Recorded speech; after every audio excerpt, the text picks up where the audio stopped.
யார் வேண்டுமானாலும் எந்த இயக்கத்திற்கு வேண்டுமானாலும் போகலாம். அண்ணா ஓபிஎஸ் அண்ணா எத்தனை தடவை நான் அண்ணா இந்த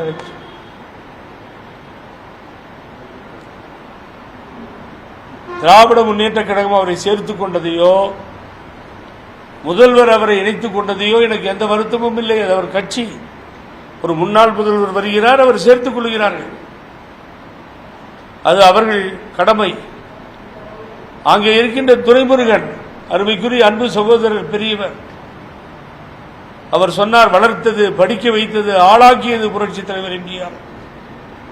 என்னை ஒரு நாள் சட்டமன்றத்தில், என்னடா நான் எல்லாம் பண்ணி உன்னை ரெடி பண்ணி வளர்த்து ஆளாக்கனா நீ கருணாநிதி பின்னாடி போறியான்னு கேட்டார். ஆமா, நான் தலைவராக ஏற்றுக்கிட்டேன் கருணாநிதியை. திராவிட முன்னேற்ற கழகம் எனது கட்சி. அப்ப நான் யாரா அப்படின்னு கேட்டாரு. நான் சொன்னேன், தெய்வம் எம்ஜிஆர். அவர்கிட்ட நேரடியாக சொன்னாரா துரைமுருகன், நீங்கள் தெய்வம். அப்படிப்பட்ட தெய்வம் உருவாக்கி நான் போலாம் சார், தப்பே இல்லை. ஓப்பனா உங்களுக்கு சொல்றேன், நாளைக்கு எவனும் கமெண்ட் அடிக்க முடியாது. இங்க இருக்க மோதிரம் போலாம், இங்க இருக்க தலைவர் கஜேந்திரன் போலாம், ராஜேந்திரன் போலாம், குமார் போலாம், யார் வேணாலும் போலாம், பாய் போலாம், அருமுக்கிற முஸ்லீம் சகோதரர் ஜாகிர் ஹுசேன் ஆகட்டும் போலாம், மோகன் போலாம், எல்லாரும் யார் வேணாலும் போலாம். அவர்களது உரிமை போவது. ஆனால் நீங்கள் போகலாமா? நீங்கள் போகலாமா? வேதனையோடு கேட்கிறேன். நீங்கள் போனது சரியா நியாயம் என்ற ஆராய்ச்சிக்கு வரவில்லை. பெரிய தப்ப பண்ணிட்டீங்க.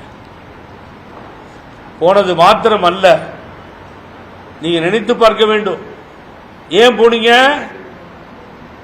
பாரதிய ஜனதா கட்சியினுடைய பாத்ரூம் கதவு மூடிவிட்டது. பாரதிய ஜனதா கட்சியுடைய பாத்ரூம் கதவு மூடிவிட்டது. என்டிஏவில் இடமில்லை, தூக்கி எறியப்பட்டீர்கள். யார் காரணம்? பழனிசாமி காரணம். ஒரு பழனிசாமி எதிர்கொள்ள முடியாத பன்னீர்செல்வம் ஆகிவிட்டீர்கள் நீங்கள். யார் பழனிசாமி? 7 வருஷமா எழுத்து நிக்கிறேன் நான். வழக்கு இன்னும் நிலுவையில் இருக்கு. சூரியமூர்த்தி திருப்பி ட்ரை பண்ணிட்டு இருக்காரு. நினைச்சு பாருங்க எவ்வளவு கஷ்டமா இருக்குன்னு சொல்லி. உங்க வழக்கெல்லாம் என்னன்னாச்சு?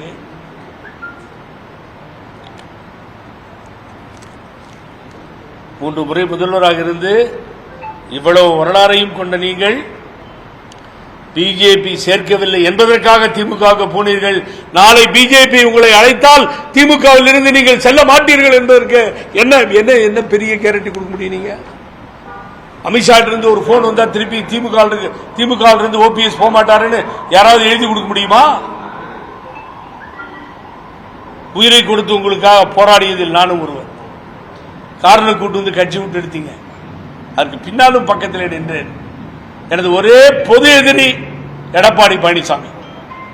தென் தமிழக மக்கள் மாத்திரமல்ல, தமிழகம் முழுவதும் சரி, அரசியலிருந்து அப்புறப்படுத்த வேண்டிய ஒரே நபர் என்னுடைய நண்பன் ஷேக்.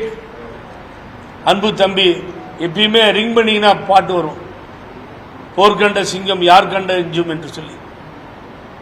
போர்க்களத்தை நீங்கள் சந்திக்கவே தயாராக இல்லை. நீங்க சொல்றான், என்ன சொல்றான் அவனுன்னா, முட்டா பசங்க. நான் உண்மையை சொல்றேன். என்ன பண்ணுவாருங்க அவரு? சேர்க்கலையாங்க, வெளியில் அனுப்பிச்சிட்டாங்களாங்க. அதுக்கு ஏங்க ஒருங்கிணைப்பு தொண்டர்கள் உரிமை மீட்பு குழு? அதுக்கே இந்த சட்ட போராட்டம்? ஏன் நீங்க வெளியில பயந்துட்டு வரணும்? ஒரு ஆளை பார்த்து எப்ப போர்க்குணம் இல்லையோ, போராட முடியலையோ, இது ஏன் உங்களுக்கு? எத்தனை பேரை தெருவில் நிறுத்திருக்கிறார் தெரியுமா? நான் திராவிட முன்னேற்ற கழக தலைவருக்கும் திராவிட முன்னேற்ற கழகத்துக்கு அன்போடு சொல்லுவேன், 87 மாவட்ட செயலாளர்கள் நாங்கள் போட்டோம். மகனோடு மாத்திரம் வந்து விட்டார். இன்னும் 2 பேர் 3 பேரை கூட்டு வந்தார். அவருக்கு அதுதான் காரணம் தெரியும்.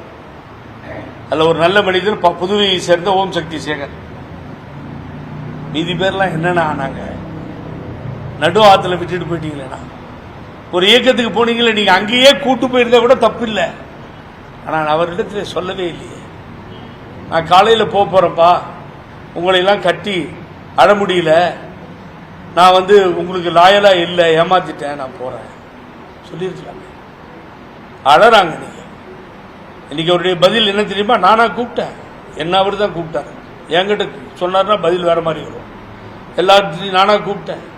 அத்தனை மாவட்ட கழக செயலாளர்களும் அத்தனை செயலாளர் என்ன பண்றது, உங்களை நம்பிட்டு எலெக்ஷன்ல நிற்கலாமான்னு கனவு கண்டுட்டு இருந்தாங்க. நடு தெருவில் நிற்கிறாங்க. நீங்க போறீங்க ஜாலியா.